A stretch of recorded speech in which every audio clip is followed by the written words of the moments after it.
This weekend, the Trump administration came after USAID, an independent government agency administering foreign aid. Elon Musk's Department of Government Efficiency, known as DOGE, has now forced its way into the agency's classified systems.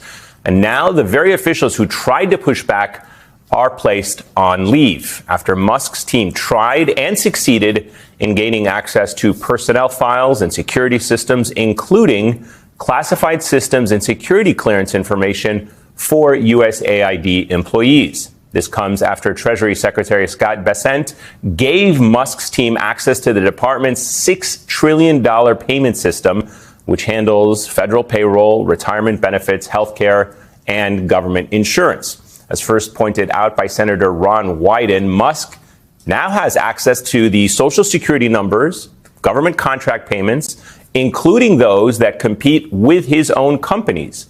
What he doesn't have is a security clearance or the right to access that information. Now, this comes after the acting Deputy Secretary, David Lebrick, at the Treasury Department resigned Friday after Musk's team first requested access to their system. Musk has always made his intentions clear. Just this weekend, he admitted that he wanted access to the personal data of many so that he could shut down what he calls illegal payments to essential nonprofits. Well, today he took it a step further. He actually called USAID a criminal organization. And based on new reporting from NBC News, federal workers across several agencies are growing worried over what they describe as Trump's war against his own government, as Elon Musk helps carry out his battles. And we can report that employees are receiving emails reminding them constantly that they could be fired at any moment. One of them told us that if you want government to function, you wouldn't attack federal employees daily with psychological warfare. You'd want them to show up motivated. Now, the president might be using Musk to carry out his dirty work, but don't lose sight of what Musk is really in it for, possibly his own bottom line. Take this past September, when Musk called for the FAA administrator at the time, Mike Whitaker, to resign after first finding SpaceX, then ultimately grounding Starship operations following an explosion during a test launch that left fields of debris on communities below. By Inauguration Day, Whitaker was gone, thanks in part to the pressure campaign that was launched by Musk. In fact, as the plane crashed last week over Washington, D.C., the United States actually had no FAA administrator. Shrinking government has always been on Musk's to-do list. He's always raged against big government. And now a man who's always down to troll and get petty has access and potentially control of sensitive federal data. Not to mention all the data he has through owning X. We should note that Elon is amping up the antics at a time when polling shows many Americans not cool with billionaires calling the shots.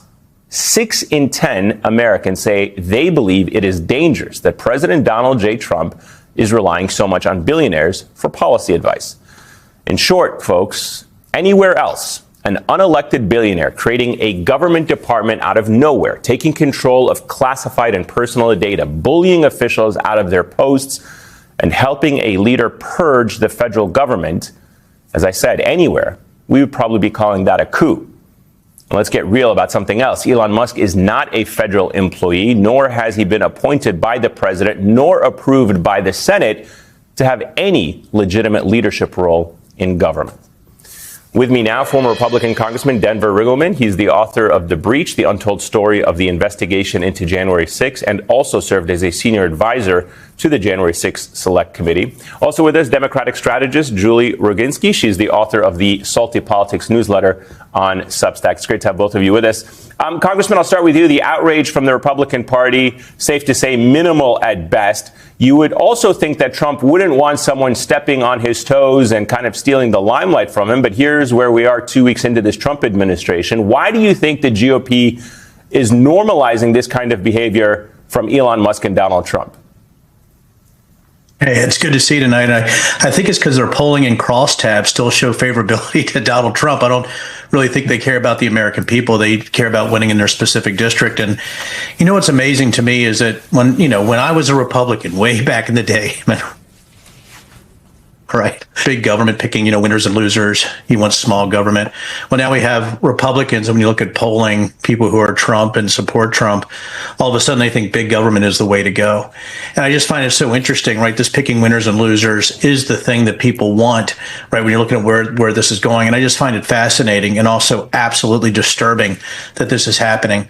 The flip to that too, allowing Elon to run through the woods like this without any security clearances. But the other thing is that it's going directly against the competitors that he has, which is something I know you mentioned at the beginning, but that also blows my mind when you talk about conflicts of interest for any type of the contractual obligations. And the last thing is the security clearances.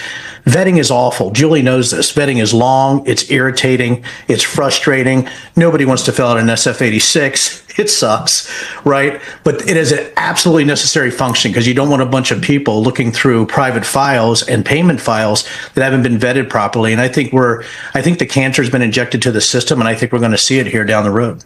Let me share with you, and let's talk about Democrats for a moment here. And let me share with you what Congresswoman Alexandria Ocasio-Cortez posted on X a short while ago about this USAID purge and Musk's access to it. It's on the screen there. It says, she wrote, "This is a five-alarm fire. The people elected Donald Trump to be president, not Elon Musk. Having an unelected billionaire with his own foreign debts and motives raiding U.S. classified information is a grave threat to national security. This should not be a partisan issue."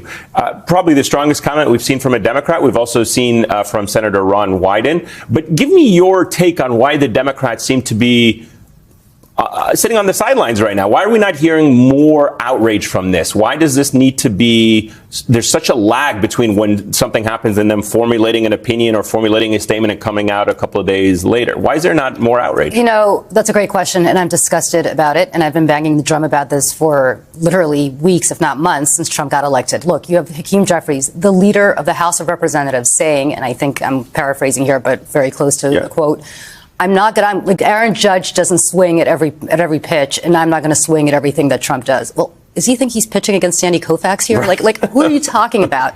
This is not Sandy Koufax. Right. This is Donald Trump. Everything he does is a lob, and it's easy to attack. And by the way, if you normalize any part of it, you normalize all of it. And so for the leader of the House of Representatives on the Democratic side, for Chuck Schumer, fighting Chuck from Brooklyn, to basically say, I'm not going to lie down, I'm going to lie down on the tracks on some of these things. What are you doing? You can't normalize any part of this. Democrats have tools at their disposal, even the minority. They can stop with unanimous consent, and Denver knows this. They can stop unanimous consent. They can ensure that everything has to be voted on to go to cloture. I mean, there are things that they can do to really gum up the works in the Senate. And they could stop voting for every single one of Trump's nominees. Marco Rubio, by the way, who's going to subsume USAID allegedly, 99-0. Why in the world would you give any member of the Trump administration that kind of win? Absolutely inexcusable for the Democrats. And by the way, if they don't start behaving like the opposition party, these leaders are going to be replaced. I think they completely misunderstand the anger in the grassroots from people, including me, who's basically an establishment Democrat and has been for 30 years, to say enough is enough. You cannot do this anymore. The mistake that Hakeem Jeffries and others are making is possibly the fact that, look, no one is saying, you want to take a swing at